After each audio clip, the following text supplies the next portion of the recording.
Good morning, everybody. Welcome to Thy Strong Word. I'm Pastor AJ Espinosa. We're reading the entire Bible together out loud, chapter by chapter, 2 Samuel chapter 20 today. You know, you think everything's good now. We kind of dealt with all the rebellion stuff, right? Now we can just, have some peace and unity. How fleeting unity seems to be in our own day and in the story of David here, because here comes another rebellion. This is, I think, another one of these chapters where some familiar themes are developed, but it's not as if everything is repeated here, because, you remember Joab? I mean, he hasn't necessarily gone away either, so that's going to have to be dealt with. So the story continues, and it develops the characters in some interesting ways. Joining us today, we've got as our guest Pastor Scott Adle, pastor at Good Shepherd Lutheran Church in Collinsville, Illinois. Good morning, brother. Good to have you back. And yeah, these chapters, I mean, it's just such a tumultuous up and down, back and forth story, right?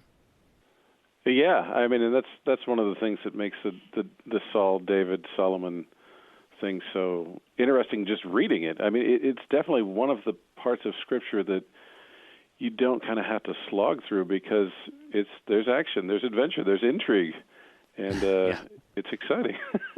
Yeah, well, I mean, just trying to think. I think it was just, I guess, 2 chapters ago when we were talking about the description of Absalom's death and the defeat of his force in the forest, and how it says the forest devoured them, and how that was kind of I think the inspiration for Tolkien then with the Ents and their siege on Isengard. So I mean, like it's the stuff that literally has inspired fiction and novels and all the things you were just mentioning.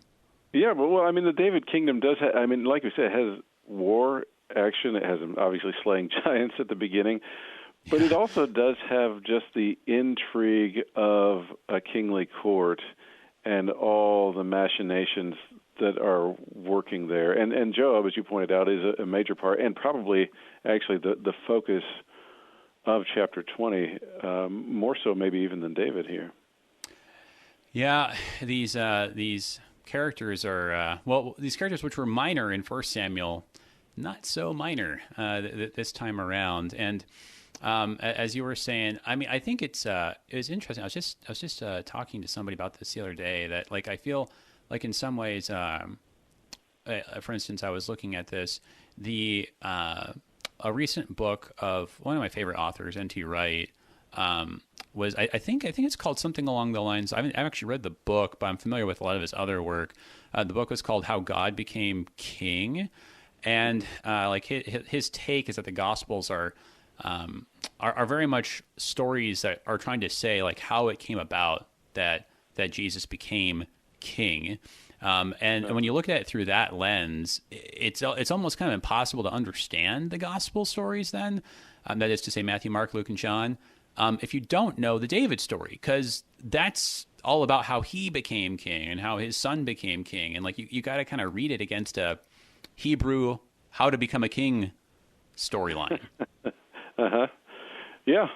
And I mean, unfortunately, we're on the second half of David's reign, or at least as the whoever wrote 2 Samuel puts it, because I mean, you very much early on in 1 Samuel have David on the rise. He's victorious. He's decisive, and he hits everything on the head politically. Everywhere he goes, he just succeeds. And then after Bathsheba, at whatever point in his life that falls, but at least as the 2 Samuel writer portrays it, after Bathsheba, all of that starts to slip, and you especially get it in the second half of 2 Samuel, that then you do have rebellions pop up, then you do have coup attempts pop up, then you do have Joab in this chapter basically just saying, "No, I'm staying put. You may have tried to fire me, but that's not going to take." And you have, you just have David slipping up on the political front, and even on the battlefield, where as you go a little bit further, they'll eventually just tell him, "Listen, guy, you just stay here in the back. We'll do the fighting. You mean more to us as a symbol at this point than you do as an actual warrior. And you just kind of see David's collapse after the Bathsheba thing.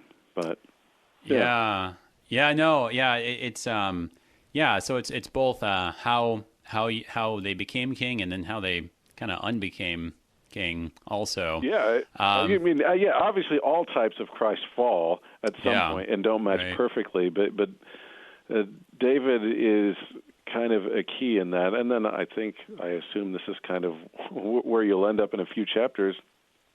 Like where 2 Samuel ends is with David once again kind of being a good shepherd of his people when he gets to the point of offering himself in the place of other people. Don't slaughter these sheep, take me instead, which is where he probably lives up to the Christ type most accurately.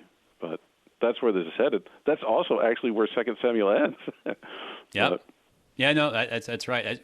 Well, and that should kind of tell you something too, right? That in some ways, like you don't really, that none of these men are really the king that God wants them to be until they sacrifice themselves. Yeah.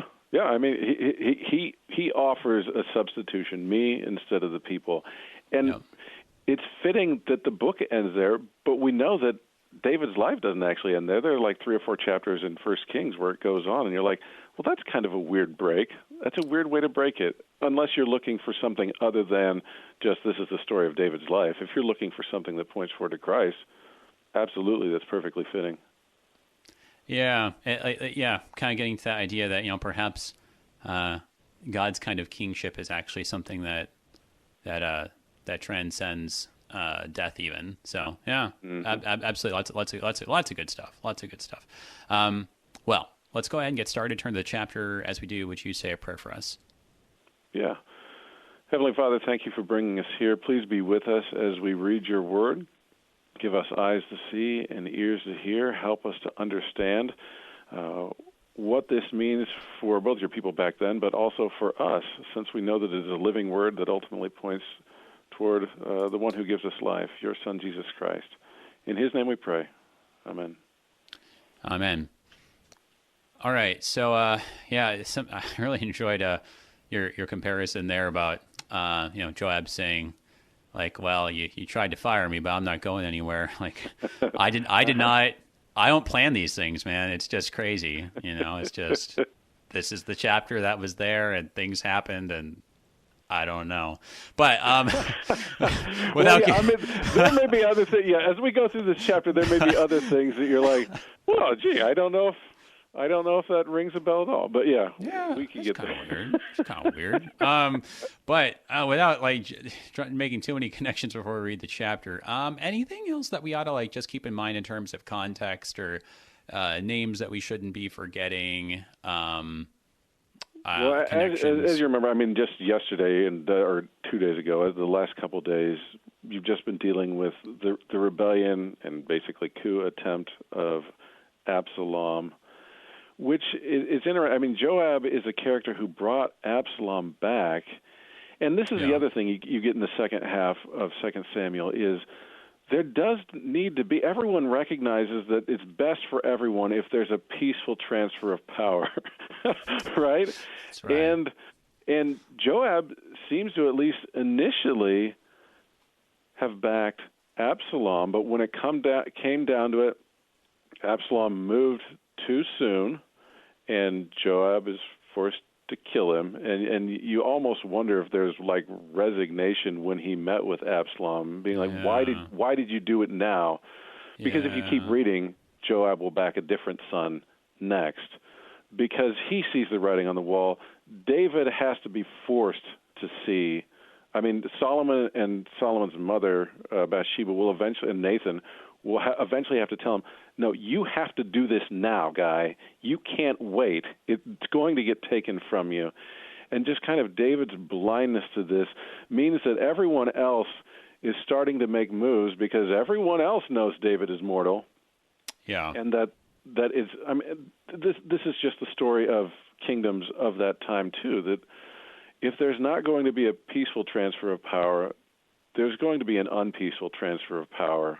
Because it's going to transfer one way or the other. Everyone's already starting to count moves and say, where do I need to be? And Joab is clearly one of them that's best positioned if he wants to be. I mean, he has an army. Yeah. And this is one of the things that, when you go back to the David and Bathsheba incident, one of the things that tips the hand that something is off is what it says, the spring of year when kings go out to war, and yet David's not going out to war. David's not going to war. Joab is. And so Joab, over these years, I mean, the band of brothers and the friendship that is formed during war is often pretty strong. And Joab has kept building those ties and keeping up those ties, and David has not, which is kind of, I think, what leads to this chapter here, where Joab has the army, and David clearly, in some ways, doesn't anymore. Yeah. Well, we'll see that again and again. You know, we when we went over Revelation, you know, how many times does the army decide, you know what, this is the guy who's actually, like, you know, bleeding and risking his neck with us. He's the emperor now. I mean, like, that just kind of happened all the time. Power hates a vacuum, as they say. But let's go ahead and read through the chapter. Just get it on the table here before us. So this is 2 Samuel chapter 20 in the English Standard Version here. Let's see here. Yeah, from the top. Now, there happened to be there a worthless man, whose name was Sheba, the son of Bichri, a Benjaminite. And he blew the trumpet and said, "We have no portion in David, and we have no inheritance in the son of Jesse. Every man to his tent, so Israel." So all the men of Israel withdrew from David and followed Sheba, the son of Bichri. But the men of Judah followed their king steadfastly from the Jordan to Jerusalem. And David came to his house at Jerusalem, and the king took the 10 concubines whom he had left to care for the house and put them in a house under guard and provided for them, but did not go into them. So they were shut up until the day of their death, living as if in widowhood. Then the king said to Amasa, "Call the men of Judah together to me within 3 days, and be here yourself." So Amasa went to summon Judah, but he delayed beyond the set time that had been appointed him. And David said to Abishai, "Now Sheba, the son of Bichri, will do us more harm than Absalom. Take your lord's servants and pursue him, lest he get himself to fortified cities and escape from us." And there went out after him Joab's men, and the Kerethites and the Pelethites, and all the mighty men. They went out from Jerusalem to pursue Sheba, the son of Bichri. When they were at the great stone that is in Gibeon, Amasa came to meet them. Now Joab was wearing a soldier's garment, and over it was a belt with a sword in its sheath fastened on his thigh. And as he went forward, it fell out. And Joab said to Amasa, "Is it well with you, my brother?" And Joab took Amasa by the beard with his right hand to kiss him, but Amasa did not observe the sword that was in Joab's hand. So Joab struck him with it in the stomach and spilled his entrails to the ground without striking a second blow, and he died. Then Joab and Abishai his brother pursued Sheba the son of Bichri. And one of Joab's young men took his stand by Amasa and said, "Whoever favors Joab and whoever is for David, let him follow Joab." And Amasa lay wallowing in his blood in the highway. And anyone who came by seeing him stopped. And when the man saw that all the people stopped, he carried Amasa out of the highway into the field and threw a garment over him. When he was taken out of the highway, all the people went on after Joab to pursue Sheba the son of Bichri. And Sheba passed through all the tribes of Israel to Abel of Bethmaachah, and all the Bichrites assembled and followed him in. And all the men who were with Joab came and besieged him in Abel of Bethmaachah. They cast up a mound against the city, and it stood against the rampart, and they were battering the wall to throw it down. Then a wise woman called from the city, "Listen, listen! Tell Joab, 'Come here, that I may speak to you.' And he came near her. And the woman said, 'Are you Joab?' He answered, 'I am.' Then she said to him, 'Listen to the words of your servant.' And he answered, 'I'm listening.' Then she said, 'They used to say in former times, let them but ask counsel at Abel. And so they settled the matter. I am one of those who are peaceable and faithful in Israel. You seek to destroy a city that is a mother in Israel. Why will you swallow up the heritage of the Lord?' Joab answered, 'Far be it from me, far be it, that I should swallow up or destroy. That is not true, but a man of the hill country of Ephraim, called Sheba, the son of Bichri, has lifted up his hand against King David. Give up him alone, and I will withdraw from the city. And the woman said to Joab, Behold, his head shall be thrown to you over the wall. Then the woman went to all the people in her wisdom, and they cut off the head of Sheba the son of Bichri, and threw it out to Joab. So he blew the trumpet, and they dispersed from the city, every man to his home. And Joab returned to Jerusalem to the king. Now Joab was in command of all the army of Israel, and Benaiah son of Jehoiada was in command of the Kerethites and the Pelethites, and Adoram was in charge of forced labor. And Jehoshaphat the son of Ahilud was the recorder, and Sheva was secretary, and Zadok and Abiathar were priests, and Ira the Jairite was also David's priest.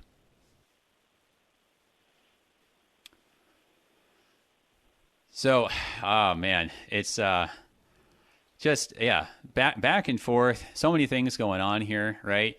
It's, and it's just Joab, right? Like you were saying, like in some ways it does kind of revolve around him, because on the one hand, you see a moment where the guy just seems merciless, it's just, man, the way that he just, just runs him through. I mean, so that on the one hand, it's like the guy's ruthless. On the other hand, like, yeah, he does just, take Sheba's head and goes home and leaves the city be. So, it's kind of hard to put these guys in pigeonholes. Correct.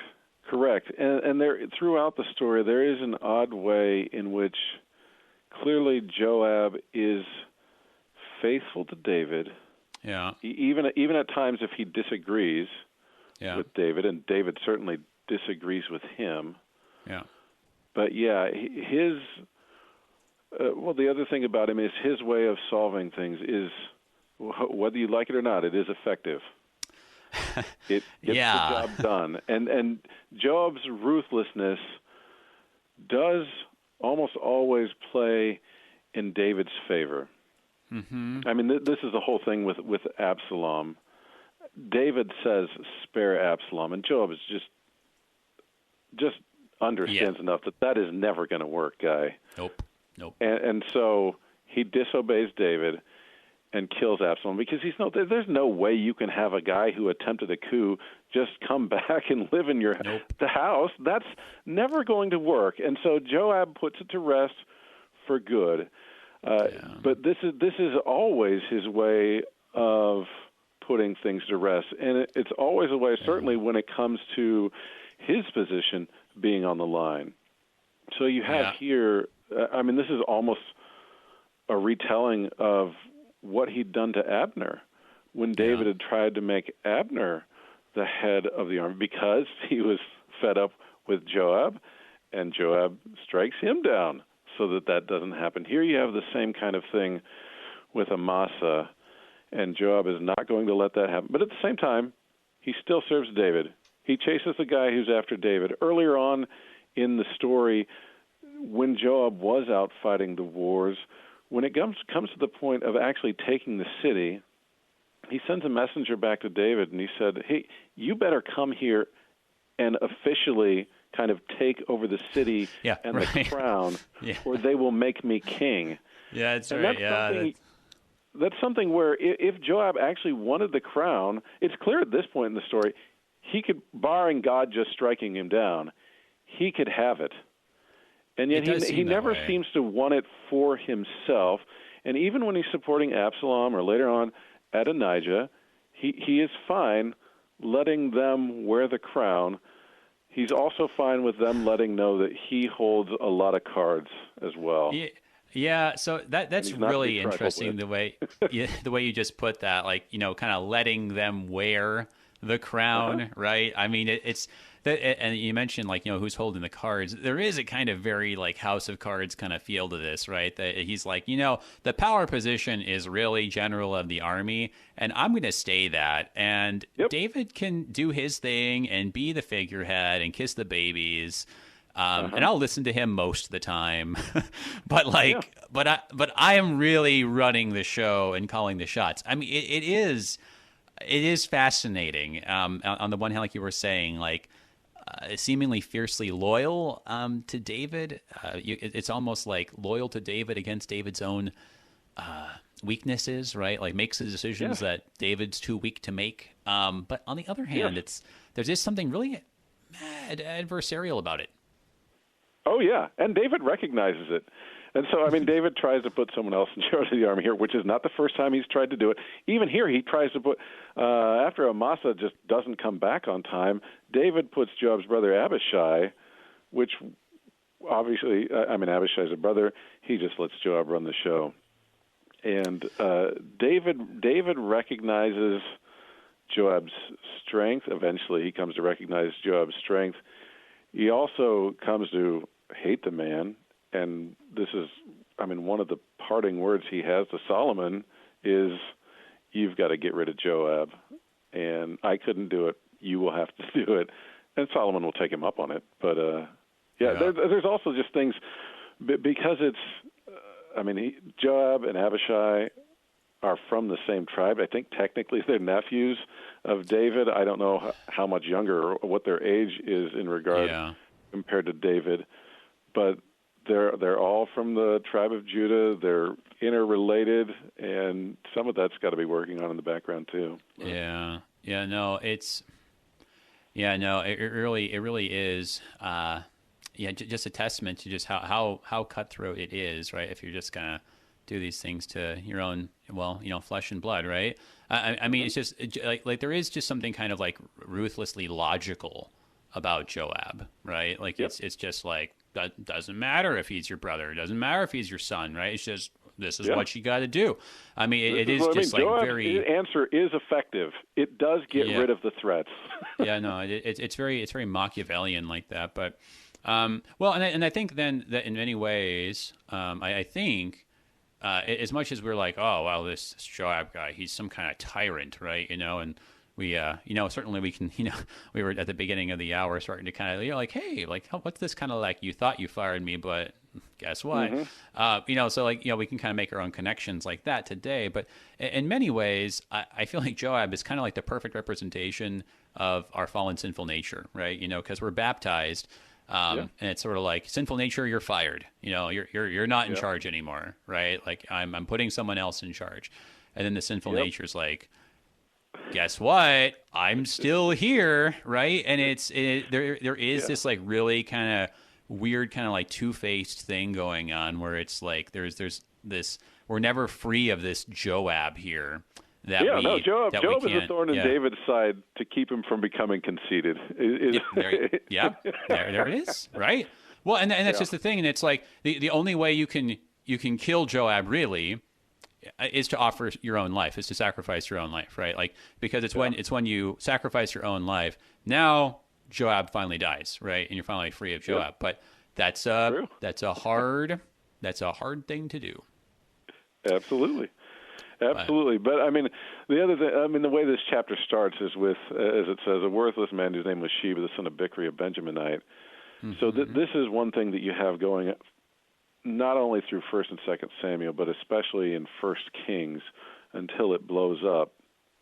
This division among the tribes of Israel in general between Judah and the rest. And this comes to a head ultimately in 1 Kings, where what happens here is that Sheba and the Benjaminites, and he's going to go throughout all the tribes of Israel and say, we don't have a portion in David. He's really a king of Judah, and he's out for the Jews, I guess is what you call them.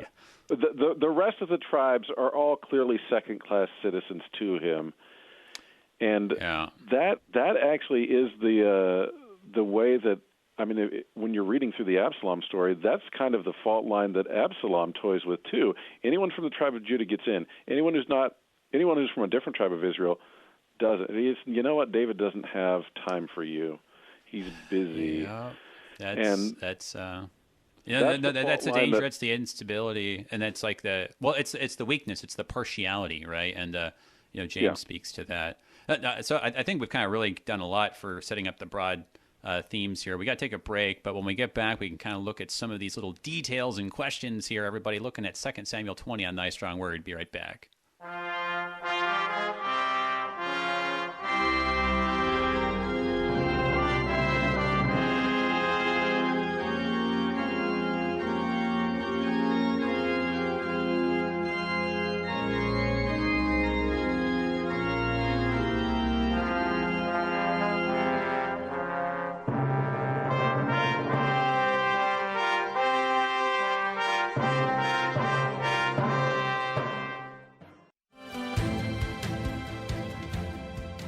Friday on Issues Etc., we'll get an introduction to the Augsburg Confession from Pastor Paul McCain of Concordia Publishing House. We'll also discuss a 50-year low in U.S. divorce rates with Wendy Wong of the Institute for Family Studies. And we'll play Issues Etc. Soundbite of the Week. Listen and vote in advance at facebook.com/issuesetc. Issues Etc. live weekday afternoons from 3 to 5 on KFUO. When I look at the x-ray of your funny bone, it seems that everything is A-OK. Medical research has proven laughter helps you both emotionally and physically. Wrestling with the Basics on Saturday mornings at 9 a.m. are on demand. We've been putting the fun in the fundamentals for over 30 years. Over 30 years? Ooh, don't put too much strain on your funny bone. 9 out of 10 doctors agree. It's less painful than getting a flu shot. I don't like it. Oh, yuck.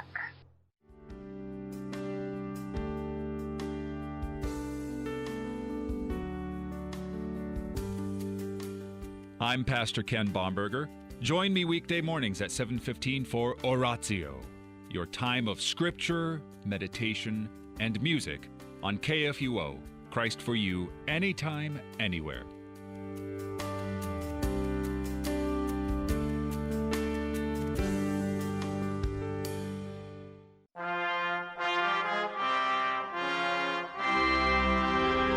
Welcome back, everybody, to Thy Strong Word.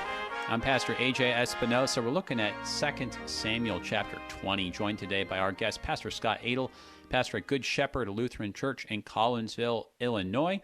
If you've got a question for me or Pastor Adle, give us a call if you're listening live, 1-800-730-2727, or if you're in St. Louis, 314-821-0850.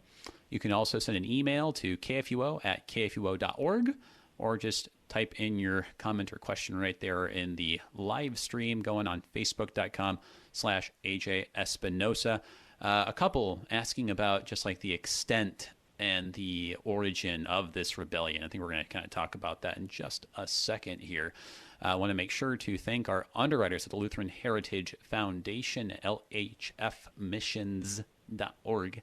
Thank you guys for your support of Thy Strong Word. So, yeah, we were just starting to kind of get into this. So this as you were saying here, it's clear from the previous chapter, right?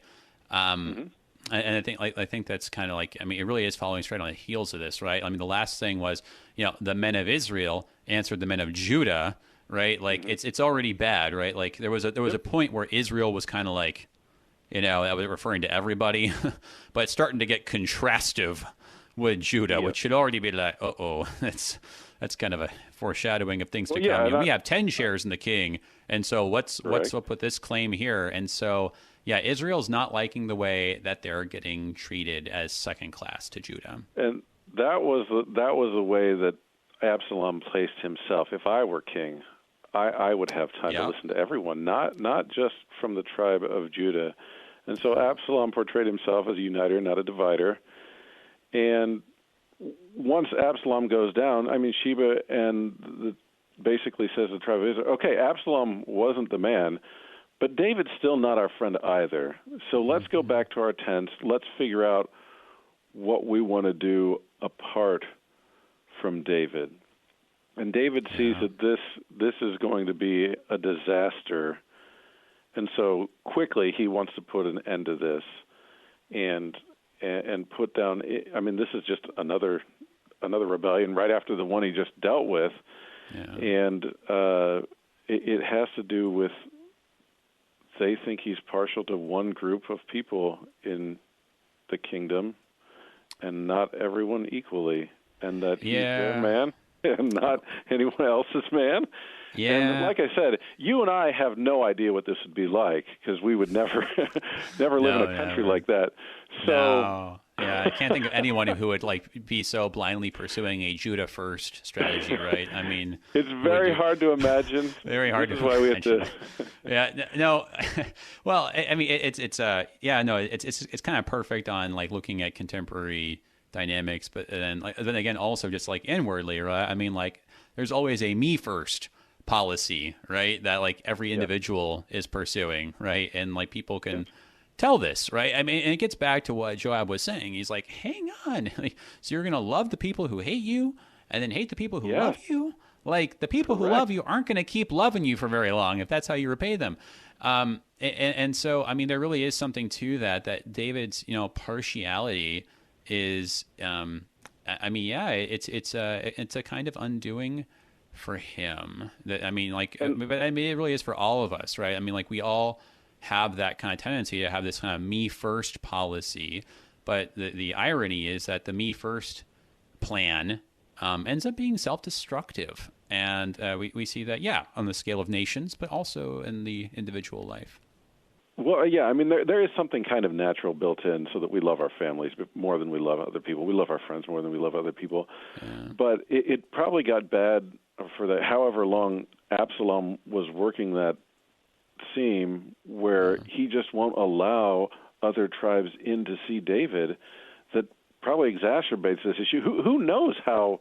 I mean, David had done fine, relatively fine up to that point, and when you do have people turned away, of course they're going to go back home to their tribe and talk about how the king would not hear them.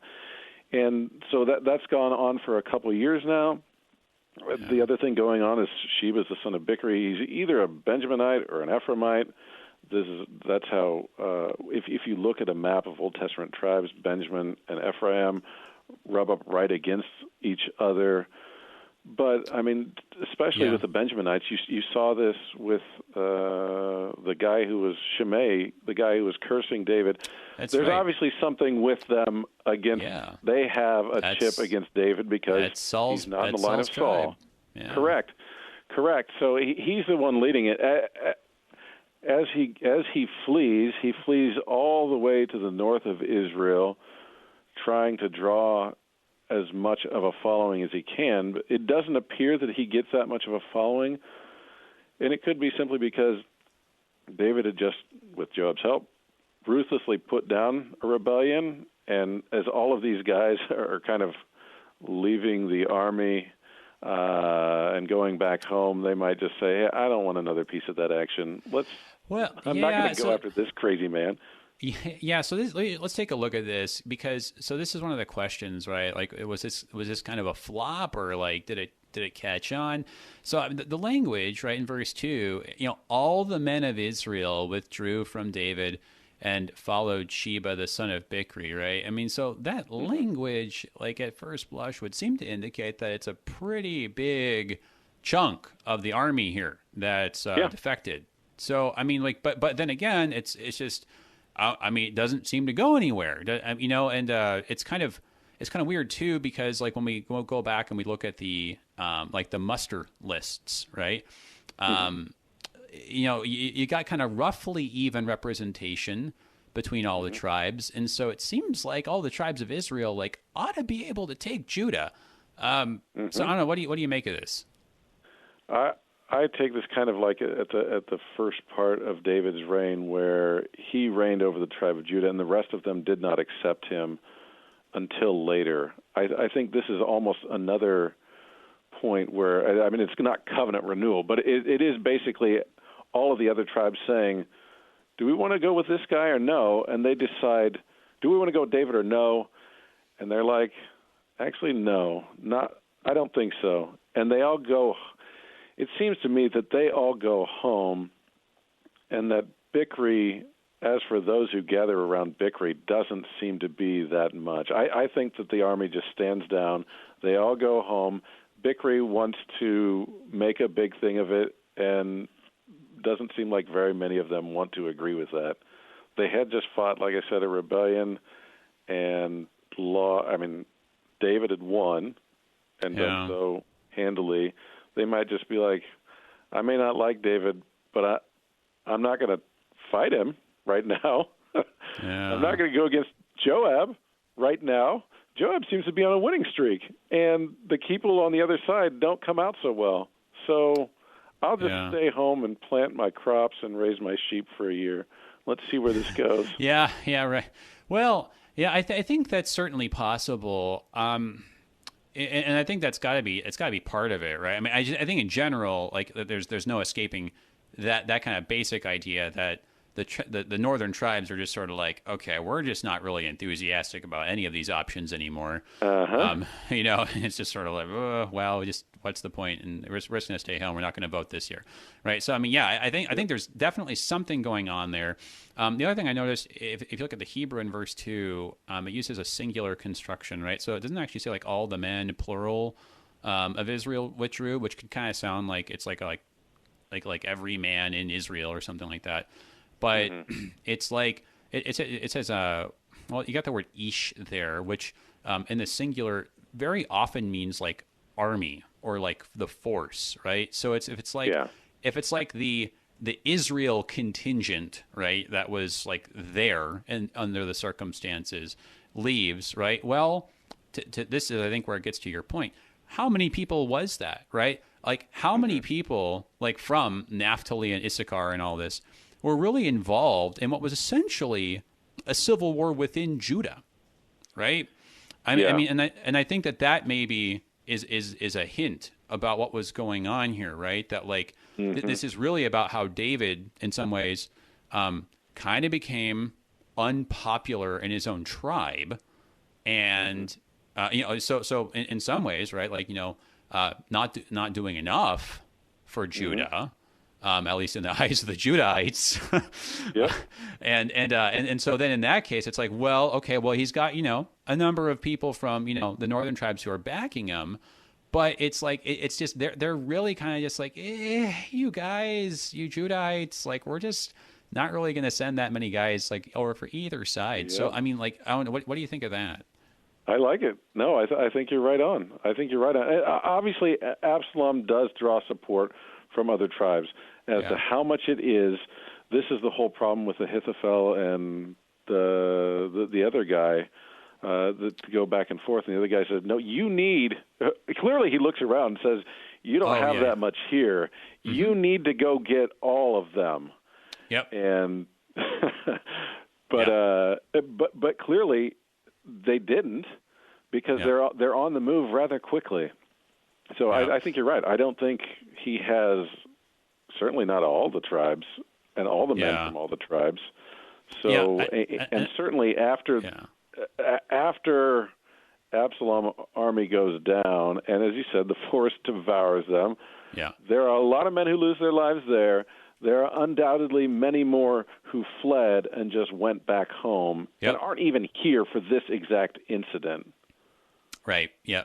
No, I think that's right. And we've seen this a lot of times, and I mean, you were saying it too, right?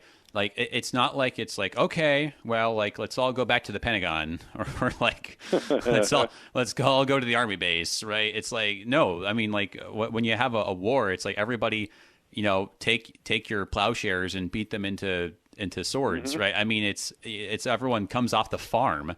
And then when the war is over, everyone goes back to the farm, So because it's like that, it's so decentralized. We kind of have this kind of false. It's not a standing army. Exactly. We have this false picture, just kind of imagining that like it's like, oh well, then all the professional soldiers like went. There were so few professional soldiers, right? Like war was everyone's man's hobby. Right? Like the way that like sports is a hobby. The way the Swiss do, I mean, it's just a different situation, and the decentralization too. I mean, like it's not like a country in the same sense. And so, there's always power struggles going on within every single one of the tribes. So anyways, but leaving that aside for a little bit here. Okay. We gotta take a look at, man, I want to deal with maybe like the concubines, but we just need to press on. So, okay. So, putting the concubines aside, let's go ahead and look here at this other woman here, this woman of wisdom, right? I hope we can have a chance maybe to go back about how Joab's just like super heartless, but like we got to cover this first, though. I just want to make sure we have time to look at it. So, like you were saying, there's like hardly, I mean, it's hardly anyone to begin with, and then by the time that they're in pursuit and they're like, oh man, this is not looking good, and they go and they hide out at Abel here, right? You got this woman who calls out. Now, this is just fascinating, right? It just says this is a wise woman. This is not even the first time that we've seen a wise woman, especially a wise woman, talk to Joab. Correct. This is kind of interesting. Yeah, and then also just kind of the whole idea of, will they give up the guy, right, under the siege? Not the first time that question's been asked either. So, I mean, it's a scene I feel like that kind of has a number of things going on that kind of feel familiar, and then just kind of the way that this woman kind of comes back and says, hey, look, here's his head. That's not even the first time that we've seen that in the Bible. What do you think? No. You're right. I think, like you said, he has, Bickry has small enough of a following that he can go with the guys he has into the city, and then Joab just lays siege to this city and is clearly going at it hard. And there's probably a way in which that city is just completely shell-shocked. Like, what happened? What is going on? And this wise woman, clearly one of them, just says, time out. Joab, come here. Let's speak. And then she gives them the spiel. They used to say, this city is a wise city. This city used to be a place where people would seek for counsel. And it's a peaceful city. So would you destroy those who are peaceful and faithful in Israel? Would you do that? And Joab's like, far be it from me, madam. Far be it from me. I'm only after one man. And she says, well, maybe we can make a deal. Let me go talk. And then comes back with his head. And clearly, even this city, although Bickry had holed up in it, clearly this city was not that keen on him either. And they're certainly not keen on Joab banging at the doors and the walls. And they know he's going to enter at some point. I mean, this is just the way all sieges are, is if you don't have enough food and water, and I doubt this city was stocking up for it beforehand, because it kind of seems like this just ended where he ended up. Right. The way a siege always ends is either with starvation or eventually capture. There's just few other ways out. Unless the army gets called back.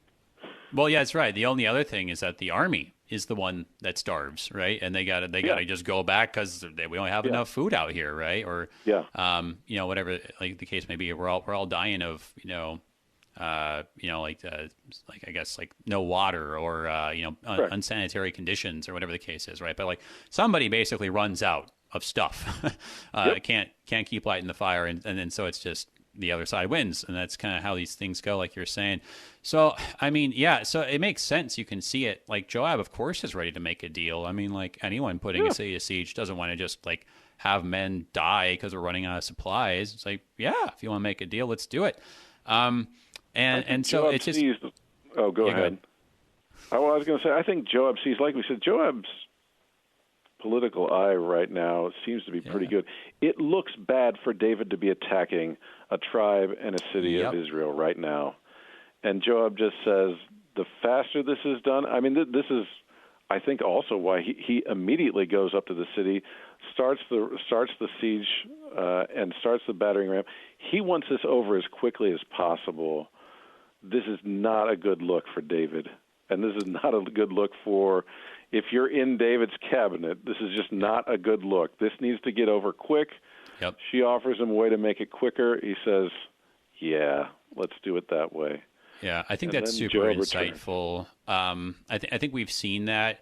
Actually, you see it, I think, many times throughout the Bible. One of the reasons why the tribe of Dan, we've seen, looks so bad is because after they lose their inheritance that's been allotted to them by Moses, they go up north and they find what? This happy, peace-loving, like city full of nice guys, and they slaughter them all. And it's just, even for Israelites who are like, well, they weren't Israelites, but Really? You did that to them? I mean, like, just nobody looks like well on that, and we've seen this too, like, when we're getting into later history, right, with Israel being under either the Assyrians or the Babylonians, the Persians, right? Like, Israel's always trying to make the case, no, we're like a peaceful people and we're loyal subjects. And then there's someone who's like, what are you talking about? They like have a rebellion, like, every 10 years. And so they're like this. Yeah. Right. So it's a big theme, right? Like, the reputation that you have is either like peaceful, and it's like, so no one wants to, like, mess with you. So reputation is really important for everyone involved, and Joab and the woman both get that. Yeah, and I mean, the other thing that's just kind of true throughout this is they all do kind of act like brothers. All the tribes still kind of act like brothers. And so this thing with them not liking the tribe of Judah, well, why not? Because Judah's in charge. This was the exact same problem that Joseph's brothers had with him, was that he was placed in charge over them, and they detested that. And so they fought with him. They eventually get rid of him. And then when Judah becomes the brother or the tribe in charge, then they just kind of resent that and fight against him. I mean, this is just the way that siblings interact in a fallen world. Let's put it that way. It's just the way it goes. Yeah, well, no, that's right. I mean, there's always this rivalry, right? But like on a certain level, it's like, you never really want to just wipe people out for the sake of wiping people out, because, like, well, I mean, a lot of ruthless people have said people are a resource, right? I mean, like, in some ways, the most important one. So, like, you see it in 1 Kings and 2 Kings as well, with these particular people who know they have a shared history and who know they probably should be getting along and not fighting, and yet a lot of times can't stand each other. Yeah, no, that's right. So, I guess last thing about this here, I find the language to be very reminiscent, in the story to be very reminiscent of a couple scenes. So, like, you got the woman from Tekoa, who Joab goes and finds, right? And it's sort of amazing how it's just, you have this kind of I don't know, like, the power of the speech of a wise woman, right? Like, is actually kind of been a theme, I think, in First and Second Samuel, and you see it with the way that Michal saves David, right? Like, you see it, and just in lots of, like, little ways, I think. So that's kind of interesting. Abigail, and then there's the thing, right? Abigail saves Nabal's life, and also, like, prevents, like, a whole, like, fight from happening, right? By giving up the food in that case, right? So I don't know, what do you make of that? Even in the language here, you seek to destroy a city that is a mother in Israel, right? Like, what do you make of this? Yeah, I mean, she's playing on him with I am one of these who are peaceable and faithful. You seek to destroy a city that is a mother in Israel, which almost is equating it with her. Like, are you going to kill me, a peaceable and faithful mother in Israel? And Joab's like, well, no. Far be it from me that I would ever put anyone to death, right? I wouldn't do that. I wouldn't hurt a fly. Even Joab has standards. He wouldn't do it to a peaceable, faithful mother in Israel. Yeah. Right? But it does echo. There are several different, and even earlier on, Joab was one who quoted. It was after or during the Bathsheba incident where he sends back that messenger to David and says, "Don't you remember what happened to that one guy where the woman threw the stone down from the wall?" Oh yeah. I mean, he brings that up, which if you read between the lines, might be him recognizing that David has gotten in trouble with a woman, and that this could be the end of him, and he's going to cover for him. But this is foolishness, David, and does David's bidding. But you're right. Joab especially, he brings that up, and then he uses a wise woman to kind of bring Absalom back, and it will be Bathsheba and Nathan who eventually get David to pass down the crown to Solomon. Yeah, I don't know. Yeah. There are ways in which the woman is to be the helpmeet, right? And to help the man do what is best and correct. Wise women doing this throughout even these stories is exactly that, a wise woman being a helpmeet.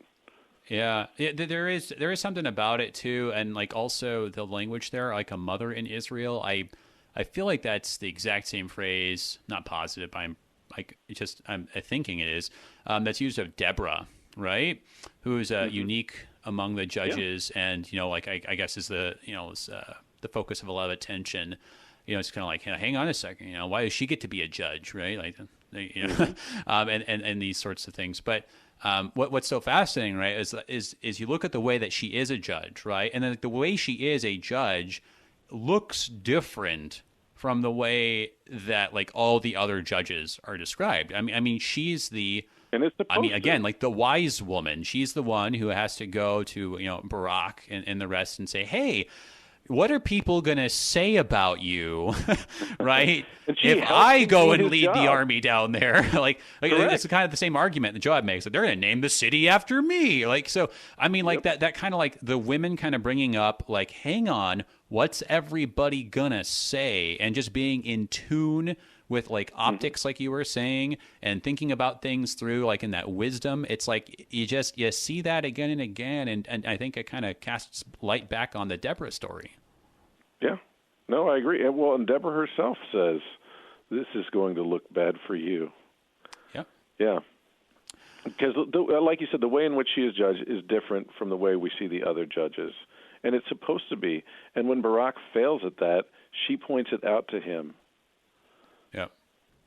Yeah, no, that's right. I mean, at least, and this is, the experience I feel like I constantly have, it's just sort of like, I'm just kind of doing my thing. And then, my wife has to come along and say like, so you are aware of like how that looks, right? And I'm like, oh man, you are aware of how that sounded, right? Oh dear. It's just, I don't know. I mean, my experience is that my wife is immensely wiser on those things, but so you have this then this theme that happens again and again. They go ahead and they give up Sheba, which is exactly what the people in Keilah were going to do about David, right? So it's not that surprising. Comes back with the head here. Well, what do you make here about like the names at the end here, and just the description, right? So Joab returned to Jerusalem to the king. Joab was in command of all the army of Israel, and you kind of get the list of everybody. Well, I think especially that first one is a key because the chapter began with David putting someone else in command of all the army of Israel. And by the end of the chapter, no. Joab was in command of all the army of Israel. Yeah. That's a key. And like we said, going forward with Adonijah, it's also going to be a key. Yeah, no. So this is all like setting things up, and it's just setting things up for like but so again, I mean, like I don't know, Christologically speaking, right? I mean, like I feel like this is in many ways you could link this up to the Gospels and say, so here comes King David, right? And he comes and he takes the throne, but yet Joab, just isn't dead yet, and there's still this Joab guy running around, right? Yeah. Oh yeah. Yeah, and not insignificant. Like, as we said earlier, he holds a lot of cards. He doesn't hold them all, and he knows that, but now David knows it too. Yeah. So, I mean, I think we see just on multiple levels, and we look back at the world and say fundamentally, like, I mean, there is, a prince of the air who's like, nominally in charge, but the thing is, well, the writing's on the wall, and this isn't going to last forever. It's going to transfer that power one way or another. So thank you, brother. Just a lot fascinating conversation, made lots of connections. Looking forward to having you on again soon. Good to be with you. Everybody, Pastor Scott Adle, Good Shepherd Lutheran Church in Collinsville, Illinois. We're going to take a look at a psalm next, but then we'll get back into 2 Samuel. To then, I'm Pastor A.J. Espinosa. You've been Peace. Listening to Thy Strong Word, produced by the Lutheran Church Missouri Synod Office of National Mission in cooperation with Worldwide KFUO, the official broadcast ministry of the LCMS. Your support is vital for this program to continue. You can make a gift safe, secure, and easily online at kfuo.org. Thank you for listening and supporting Thy Strong Word.